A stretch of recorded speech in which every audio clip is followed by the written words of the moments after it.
Lula, réu confesso, Olavo de Carvalho. Diário do Comércio, 26 de setembro de 2005. Eu deveria estar grato ao Sr. Presidente da República.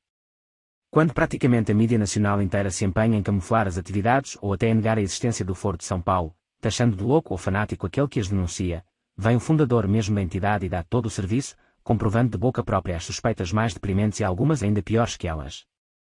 O discurso presidencial de 2 de julho de 2005, pronunciado na celebração dos 15 anos de existência do Foro e reproduzido no site oficial do Governo, http://www.info.planalto.gov.br, download, discursos, PR 812A, DOC, é a confissão explícita de uma conspiração contra a soberania nacional, crime infinitamente mais grave do que todos os delitos de corrupção praticados e acobertados pelo atual governo, crime que, por si, justificaria não só o impeachment como também a prisão do seu autor.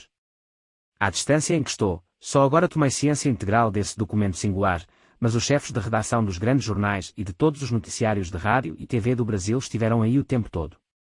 Tendo sabido do discurso desde a data em que foi pronunciado, ainda assim continuaram em silêncio, provando que sua persistente ocultação dos fatos não foi fruto da distração ou da pura incompetência, foi cumplicidade consciente, maquiavélica, com um crime do qual esperavam obter não se sabe qual proveito. O sentido destes parágrafos, uma vez desenterrado do lixo verbal que lhe serve de embalagem, é de uma nitidez contundente. Em função da existência do Foro de São Paulo, o companheiro Marco Aurélio tem exercido uma função extraordinária nesse trabalho de consolidação daquilo que começamos em 1990. Foi assim que nós, em janeiro de 2003, propusemos ao nosso companheiro, Presidente Chávez, a criação do grupo de amigos para encontrar uma solução tranquila que, graças a Deus, aconteceu na Venezuela. E só foi possível graças a uma ação política de companheiros. Não era uma ação política de um Estado com outro Estado, ou de um presidente com outro presidente. Quem está lembrado, o Chávez participou de um dos foros que fizemos em Havana. E graças a essa relação foi possível construirmos, com muitas divergências políticas, a consolidação do que aconteceu na Venezuela, com o referendo que consagrou o Chávez como presidente da Venezuela. Foi assim que nós pudemos atuar junto a outros países com os nossos companheiros do movimento social, dos partidos daqueles países, do movimento sindical, sempre utilizando a relação construída no Foro de São Paulo para que pudéssemos conversar sem que parecesse e sem que as pessoas entendessem qualquer interferência política. O que o Sr. Presidente admite nesses trechos é que: primeiro, o Foro de São Paulo é uma entidade secreta ou pelo menos camuflada, construída, para que pudéssemos conversar sem que parecesse e sem que as pessoas entendessem qualquer interferência política. Segundo, essa entidade se imiscui ativamente na política interna de várias nações latino-americanas, tomando decisões e determinando o rumo dos acontecimentos, à margem de toda a fiscalização de governos, parlamentos, justiça e opinião pública. Terceiro, o chamado Grupo de Amigos da Venezuela não foi senão um braço, agência ou fachada do Foro de São Paulo. Em função da existência do Foro, foi que propusemos ao companheiro Presidente Chávez. Quarto, depois de eleito em 2002, ele, Luiz Inácio Lula da Silva, ao mesmo tempo que pro forma abandonava seu cargo de Presidente do Foro de São Paulo, dando a impressão de que estava livre para governar o Brasil sem compromissos com alianças estrangeiras mal explicadas, continuou trabalhando clandestinamente para o Foro, ajudando, por exemplo, a produzir os resultados do plebiscito venezuelano de 15 de agosto de 2004. Graças a essa relação foi possível construirmos a consolidação do que aconteceu na Venezuela, sem dar a menor satisfação disso a seus eleitores. Quinto, a orientação quanto a pontos vitais da política externa brasileira foi decidida pelo Sr. Lula não como Presidente da República em reunião com seu ministério, mas como participante e orientador de reuniões clandestinas com agentes políticos estrangeiros. Foi uma ação política de companheiros, não uma ação política de um Estado com outro Estado, ou de um presidente com outro presidente. Acima de seus deveres de presidente ele colocou a sua lealdade aos companheiros. O Sr. Presidente confessa, em suma, que submeteu o país a decisões tomadas por estrangeiros, reunidos em assembleias de uma entidade cujas ações o povo brasileiro não devia conhecer nem muito menos entender. Não poderia ser mais patente a humilhação ativa da soberania nacional, principalmente quando se sabe que entre as entidades participantes dessas reuniões decisórias constam organizações como o MIR chileno, sequestrador de brasileiros, e as Farc, narcoguerrilha colombiana, responsável segundo seu parceiro Fernandinho Beiramar pela injeção de 200 toneladas anuais de cocaína no mercado nacional. Nunca um presidente eleito de qualquer país civilizado mostrou um desprezo tão completo à Constituição, às leis, às instituições e ao eleitorado inteiro, ao mesmo tempo que concedia toda a confiança, toda a autoridade, a uma assembleia clandestina repleta de criminosos, para que decidisse, longe dos olhos do povo, os destinos da nação e suas relações com os vizinhos. Nunca houve, no Brasil, um traidor tão descarado, tão completo e tão cínico quanto Luiz Inácio Lula da Silva. A maior prova de que ele ludibriou conscientemente a opinião pública, mantendo-a na ignorância das operações do Foro de São Paulo, é que, às vésperas da eleição, amedrontado pelas minhas constantes denúncias a respeito dessa entidade, mandou seu assessor para assuntos internacionais, Giancarlo Suma, acalmar os jornais por meio de uma nota oficial do PT, segundo a qual o Foro era apenas um inocente clube de debates, sem nenhuma atuação política. E agora ele vem se gabar da ação política de companheiros, praticada com recursos do governo brasileiro às escondidas do Parlamento, da Justiça e da opinião pública.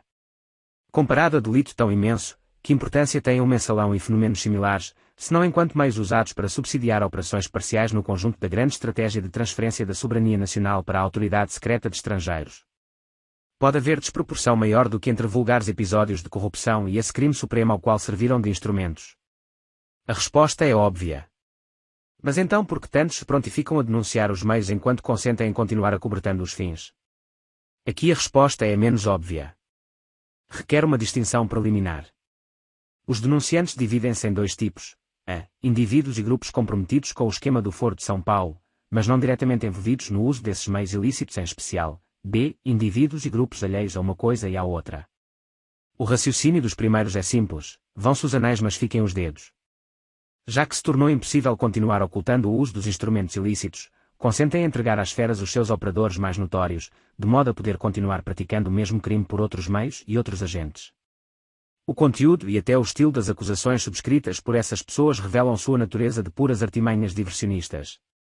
Quando atribuem a corrupção do PT, que vem desde 1990, a acordos com o FMI firmados a partir de 2003, mostram que sua ânsia de mentir não se inibe nem diante da impossibilidade material pura e simples.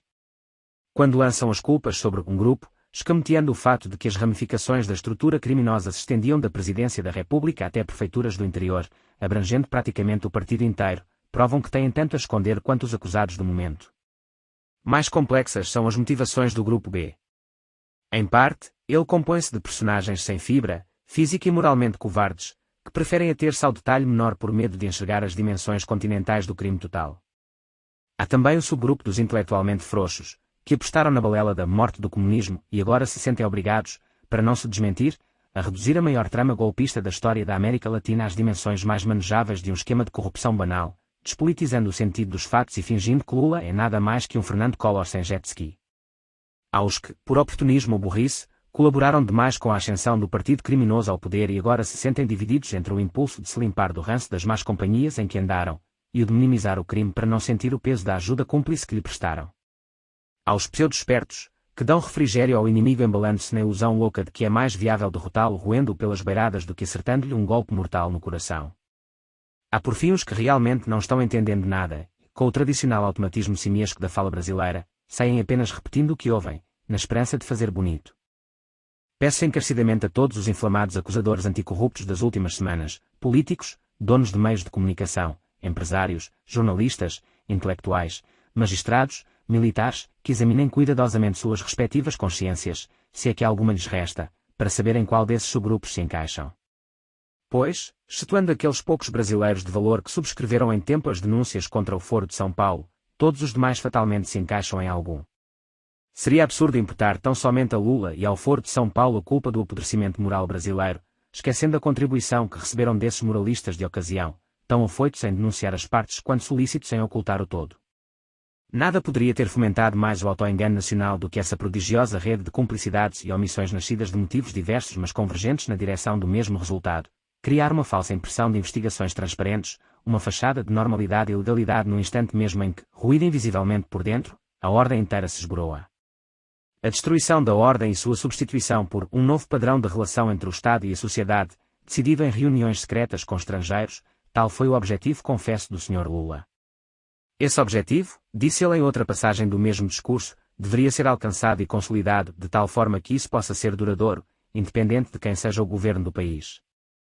O que se depreende da atitude daqueles seus críticos e acusadores é que, nesse objetivo geral, o Sr. Lula já saiu vitorioso, independentemente do sucesso ou fracasso que venha a obter no restante do seu mandato. A nova ordem cujo nome é proibido declarar já está implantada, e sua autoridade é tanta que nem mesmo os inimigos mais ferozes do presidente ousam contestá-la. Todos, de um modo ou de outro, já se conformaram ao menos implicitamente em colocar o Foro de São Paulo acima da Constituição, das leis e das instituições brasileiras. Se reclamam de roubalheiras, de desvios de verbas, de mensalões e propinas, é precisamente para não ter de reclamar da transferência da soberania nacional para a Assembleia Continental dos companheiros, como Hugo Chávez, Fidel Castro, os narcoguerrilheiros colombianos e os sequestradores chilenos. É como uma mulher estuprada protestar contra o estrago no seu penteado, esquecendo-se de dizer alguma coisinha, mesmo delicadamente, contra o estupro enquanto tal. Talvez os feitos do Sr. Lula e do seu maldito foro não tenham trazido ao Brasil um dano tão vasto quanto essa inversão total das proporções, essa destruição completa do juízo moral, essa corrupção integral da consciência pública. Nunca se viu um acordo tão profundo entre acusado e acusadores para permitir que o crime, denunciado com tanto alarde nos detalhes, fosse tão bem sucedido nos objetivos de conjunto, sem que parecesse e sem que as pessoas entendessem.